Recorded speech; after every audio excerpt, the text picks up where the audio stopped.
नमस्कार दोस्तों, स्वागत है आपका SSC learning point by Singh sir. आज हम करेंगे 9 फरवरी के शिफ्ट 1 का पेपर। चलिए फिर स्टार्ट करते हैं बिना देरी किए हुए।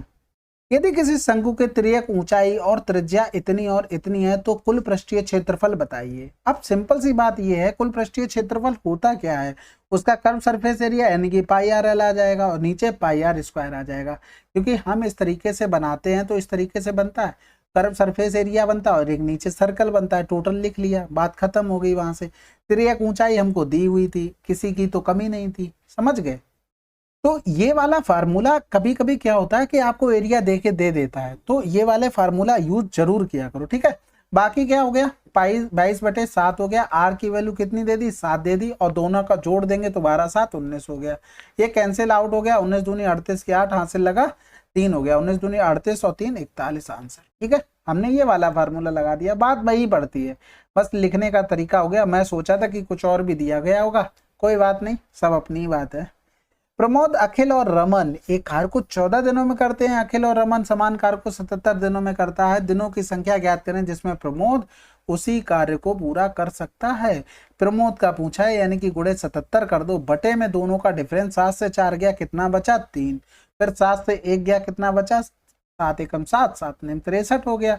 तो यहाँ पर देखो 154/9 हो गया। सिंपल सी बात है भैया। देखो प्रमोद, अखिल और रमन ये कर रहे थे कितने दिन में, 14 दिन में, और रमन और अखिल कर रहे थे कितने दिन में, 77। हमने एलसीएम ले लिया इनका, 14 गुणे 77।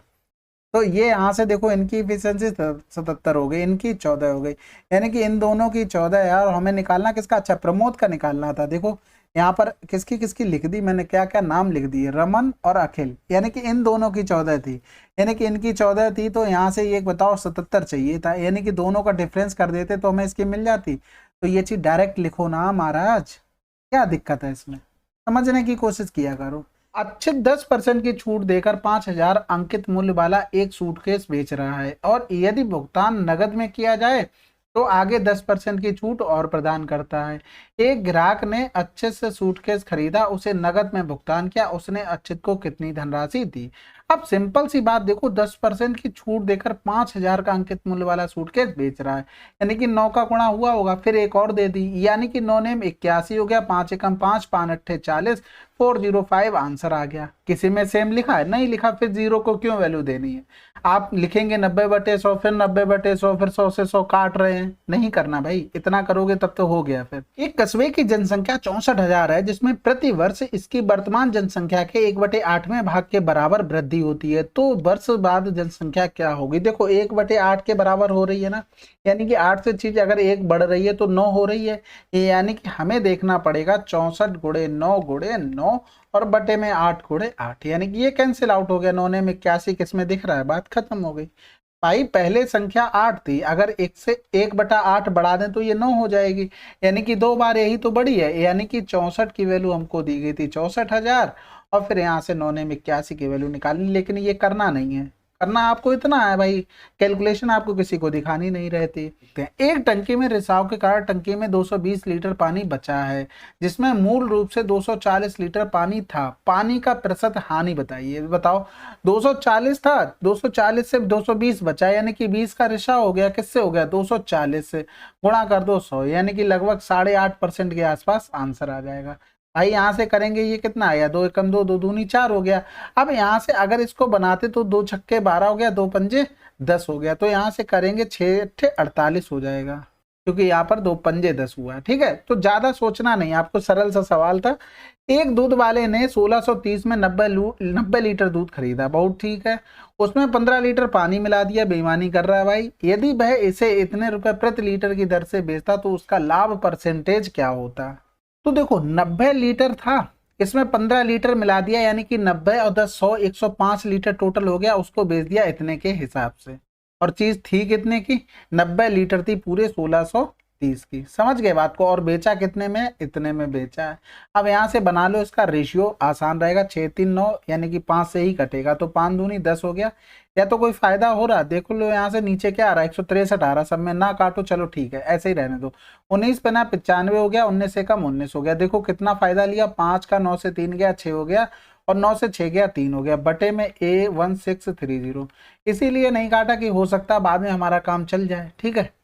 अब यहाँ से क्या बना जाके 3650/163। ऑप्शन का थोड़ा सहारा लेते हैं। देखो 3 दूनी 6, 6 4 10 मिल रहा है जीरो, यहाँ पर 3 दूनी 6, 6 4 10 जीरो मिल रहा है, 3 दूनी 6, 6 4 10 जीरो मिल रहा है, 3 1 जीरो और 4 यहाँ से तो हट गया, यानी कि तीनों ऑप्शन में हमें जीरो जीरो मिल रहा था। समझ गए बात को।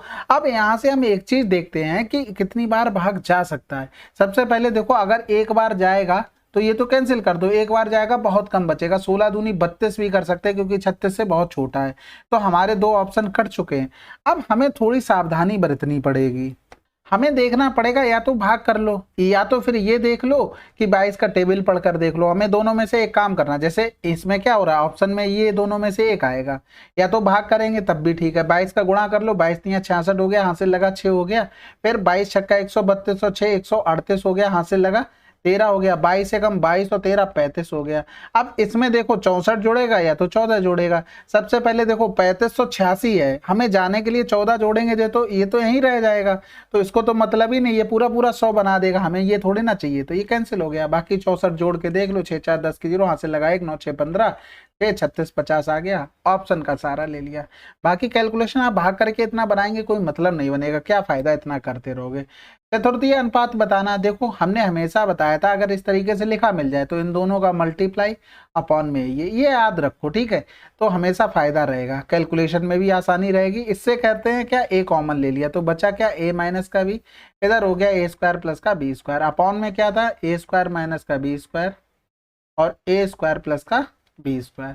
तो ये इससे कैंसिल आउट हो गया। इसको और ओपन करेंगे तो ए माइनस बी ए प्लस का बी हो गया, तो ये इससे कैंसिल आउट हो गया। आंसर क्या हो गया, अगला लग 26-40 सेंटीमीटर क्यूब आयतन और 21 सेंटीमीटर ऊंचाई वाले एक बेलनाकार पात्र के आधार की त्रिज्या बताइए। देखो आयतन दिया गया तो ऊंचाई, यानी कि 26-40 में हमें 21 से तो भाग करना ही करना है। नीचे 22 आ जाएगा, 7 ऊपर चला जाएगा, उधर आर स्क्वायर बचा हुआ है, उससे हमें अभी कोई पंचायत नहीं है। 22 से कम 22, 22 दूनी 44 हो गया, इधर करेंगे 3 चौकू 12 हो गया, यानी कि आर स्क्वायर बराबर आ गया हमारा 40। अब पूरा लिखने की जरूरत नहीं, हम किसी को दिखाएंगे नहीं कि आयतन दिया गया पाई आर स्क्वायर एच बराबर इतना लिखना है, फिर हमें 21 से भाग करना है, फिर हमें पाई को नीचे लेके 22 करना है, फिर 7 ऊपर चला जाएगा, ये दिखाने का हमें कोई पर्पज नहीं है।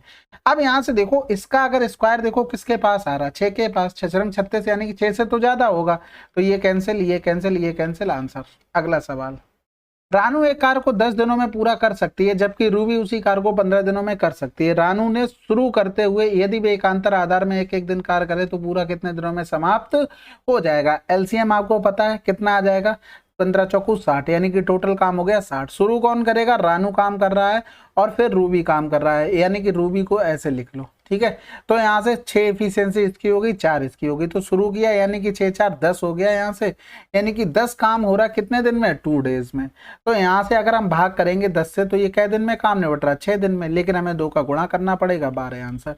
आप कम से कम लिखें, बस यही मेरी आपसे गुजारिश है, क्योंकि आपको पता है कि सवाल कैसे होगा, तो उसके लिख के किसी को भी नहीं दिखाना है। माता पिता की औसत आयु 24 है, उनके पुत्र की आयु पति की आयु की 1/9 है, पत्नी से 6 वर्ष छोटी है, परिवार के तीनों सदस्यों को औसत आयु क्या होगी। देखो कभी भी पढ़ने में आपको तकलीफ हो रही है, कहीं लग रहा है सवाल एक बार में समझ में नहीं आ रहा, तुरंत बेसिक से जाओ भाई, जब तक आप वहां पेपर में बैठ के ट्रिक बनाएंगे ना तब तक तो आपका सोल्यूशन आ जाएगा, तो ऐसी बेकार की मेहनत नहीं करनी है।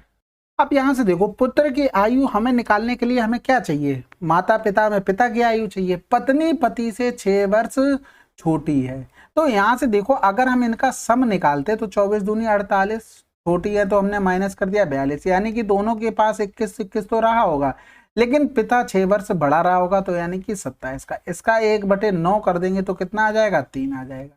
अब यहाँ से 48 3 51, 51 बटे कर देंगे 3, यानी कि 17 आंसर। एवरेज आ गया। क्या टाइम लगा इसमें बताओ, बेसिक से ही किया है। पी एक वृत्ताकार ट्रैक के एक चक्कर को पूरा करने में 12 मिनट लेता है और आर उसी चक्कर को पूरा करने में 18 मिनट लेता है। यदि वे एक ही समय में एक ही बिंदु से एक ही दिशा में इतने पीएम पर चलना शुरू करते हैं तो वे उसी बिंदु पर उसी दिन किस समय पर मिलेंगे। तो देखो हमें समय पता था 12 मिनट और 18 मिनट, अब वो मिलेंगे कहाँ पर, इनके एलसीएम पर। एलसीएम लिया तो हमारा आया 36 मिनट। अब एक बात तो कन्फर्म हो गई, वो 36 मिनट में मिलेंगे। जैसे मान लो यहाँ से शुरू हुआ तो वो यहाँ पर भी मिल सकते हैं, यानी कि 36 मिनट बाद वो मिलेंगे। अब यही सर्किल तुम्हारा चलेगा, यानी कि हर 36 मिनट बाद वो एक दूसरे को मिलेंगे, लेकिन हमें ऑप्शन देखना पड़ेगा। ऑप्शन कहाँ पे दिया गया? ऑप्शन में देखो सब जगह 2 बजा रहा है, सब जगह 2 बजा रहा है, यानी कि हमें देखो 12:30 में अगर हम क्या करते 36 जोड़ते तो ये 6 हो गया, 3 3 6 हो गया। तो यानी कि अगर 60 मिनट, 60 मतलब 60 हटा दें, 60 मिनट प्लस का 6, 1 घंटा हटा देंगे तो 1 घंटा 6 मिनट हो गया यहाँ पर, लेकिन इससे तो काम नहीं बना। अब यहाँ से हम 72 पे करके देखते हैं, यानी कि 30 में अगर हमने 72 जोड़ा तो 2 7 3 10 हो गया। अब यहाँ से एक चीज देखो, अगर इसमें से हम 60 हटा दें तो 2 बच रहा है, लेकिन यहाँ से अब यूनिट डिजिट पे भी काम कर सकते हैं। कैसे कर सकते हैं? हमें लास्ट में 8 8 तो चाहिए ही चाहिए, यानी कि 72 भी काम नहीं करेगा। अब किसका नंबर आता? अब आता है भैया 36 तियां 108 हो गया, यानी कि 30 में 108 जोड़ते हैं, यानी कि 8 3 1, ये हो सकता है। मान लो तुम 120 यहाँ से हटा रहे हो, 60 दूनी 120, तो 8 3 से 2 गया, 1 18 मिनट यहाँ पर आ रहा है यूनिट डिजिट, बस तुम्हारा देख लो 18 किसी में लिखा, आंसर लगा दो, बात खत्म। भाई हमने यहाँ से ब्रेकअप किया इसका, तो 120 प्लस का 18 आया। 120 मिनट को हम 2 घंटे लिख सकते हैं, 2 घंटे में 12 में 2 जोड़ देंगे तो 14 हो गया, 14 का मतलब 2 बज रहा है, 18 मिनट बचे हुए हैं, तो ये आंसर हो गया। इसमें यही खासियत थी कि आपको जोड़ के देखना पड़ता, बाकी तो सवाल आसान था, लेकिन अभी तक ऐसा आया नहीं है। अब इस टाइप का पूछा गया तो इसको भी ऑब्जर्व करना पड़ेगा। चलिए फिर अगला सवाल करते हैं। अब यहाँ से देखो, इसका भी चतुर्थ अनुपात, हमें पता है इन दोनों का गुणा होगा और इससे भाग होगा, ठीक है। अब यहाँ पर अगर वैल्यू आप मानना चाहते तो मान सकते, लेकिन एक चीज ध्यान रखना, ए और बी को 0 नहीं मान सकते। रीजन क्या है इसके पीछे? यहाँ पर देखो ये अपॉन में दिए गए, यहाँ तो हो जाएगा काम, लेकिन यहाँ देखो अपॉन में ये इनफाइनाइट बना देगा, तो वो उसको मानने की गलती आप मत करना, ठीक है। सबको एक एक मान के हम देखते हैं, लेकिन एक मानने से होगा नहीं, क्योंकि दिक्कत क्या है कि ये यहाँ पर सेम दे देंगे, फिर तो दिक्कत हो जाएगी, तो एक दूसरे के अलग मानने पड़ेंगे।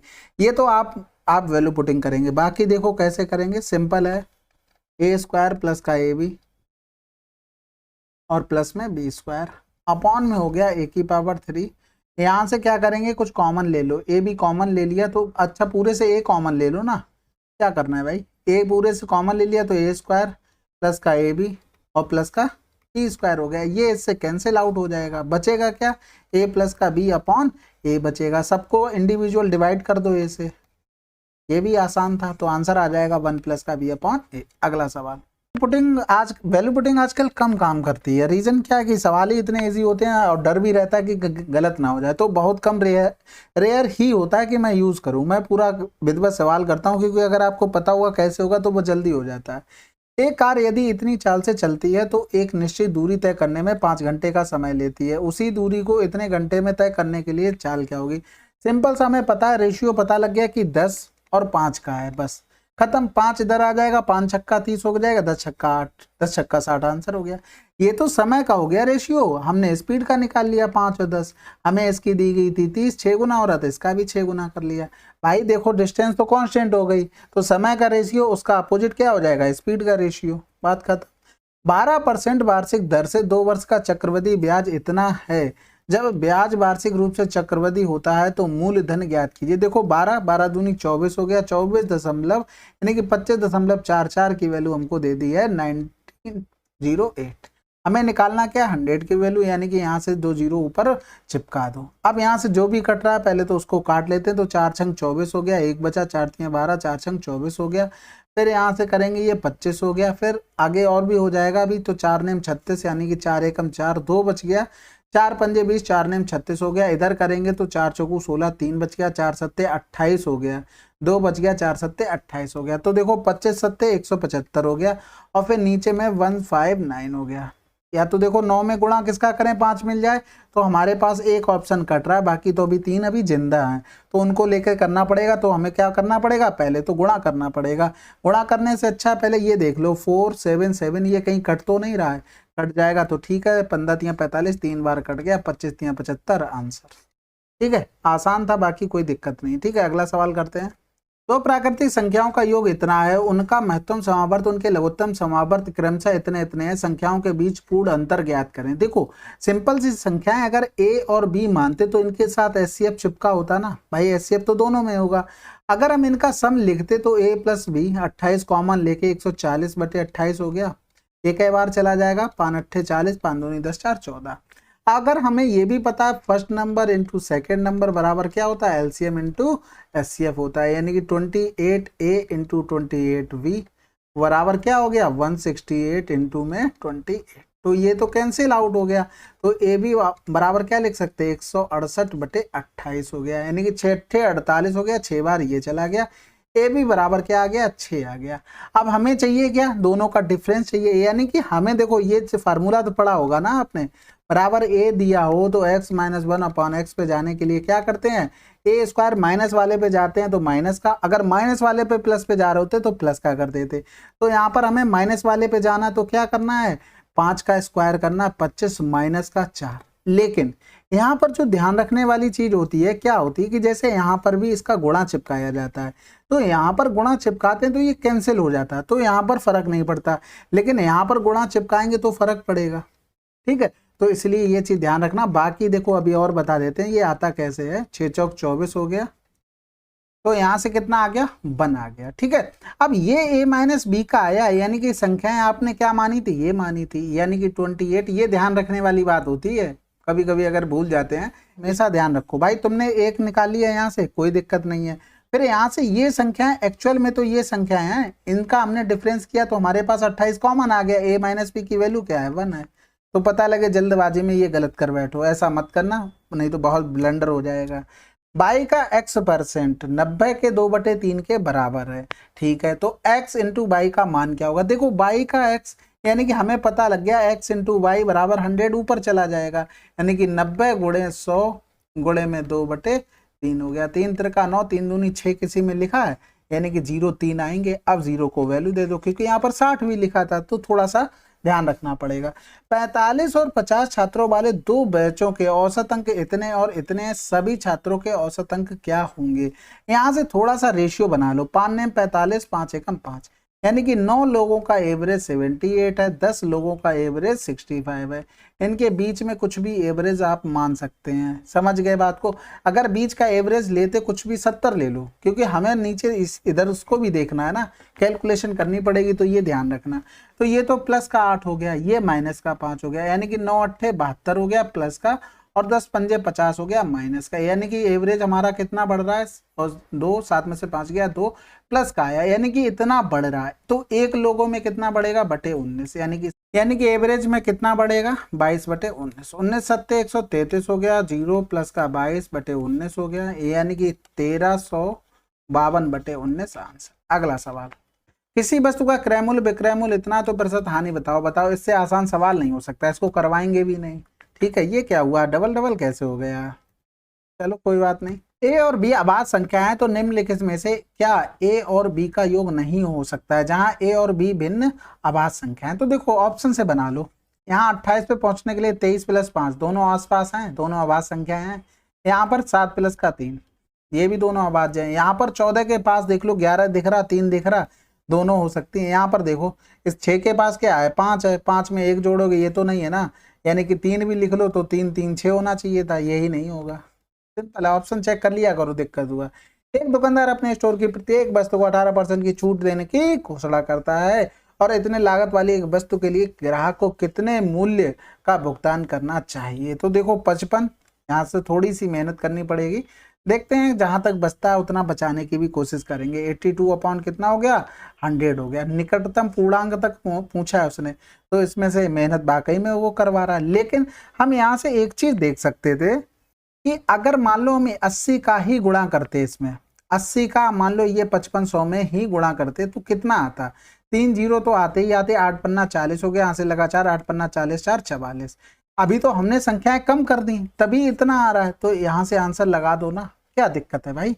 अभी तो और बढ़ेगा, 100 से डिवाइड करेंगे 4400 के समथिंग आ रहा है, तो हमें क्या दिक्कत है, हमें किसी डॉक्टर ने बोला हम पूरा करेंगे, नहीं करेंगे। ठीक है, अगला सवाल करते हैं। अब इसमें बात ये आती है, पहले तो ये समझ लो कि अब ये सोच रहे होगे कि घर पे कैलकुलेशन करके कोई भी ऐसे बता देगा। मैंने जनरली किया, मैंने जनरली देखो 80 का, इसमें जैसे ही मैंने इसको देखा मैंने कहा ये नंबर तो काफी दूर दूर लिखे, केवल 8 पन्ने 40 किया तभी ये 2 ऑप्शन कट गए थे भाई, 8 पन्ने 40 किए तभी कट गए थे। फिर हमने क्या किया, हमने इसमें भी गुणा करके देख लिया, 8 पन्ने 40 8 पन्ने 40 4 44, हमने 440 तो ऐसे ही आ रहा, तो ये वाला तो ऐसे ही कट जाएगा। तो इस बेस पे किया, ऐसा नहीं कि घर पे बना के आए, यही अभी जस्ट किया है। अगर आपको बिलीव करना हो तो ठीक है, नहीं करना तो फिर भाई कुछ कर नहीं सकते। आपके पास आपका हाथ है, आपका फोन है, आप नीचे कमेंट में कुछ भी लिख सकते हैं, ठीक है। चलो फिर 9 फरवरी की शिफ्ट 1 आपकी समाप्त हो गई है। चलिए फिर मिलते हैं अगले वीडियो में, तब तक के लिए जय हिंद जय भारत।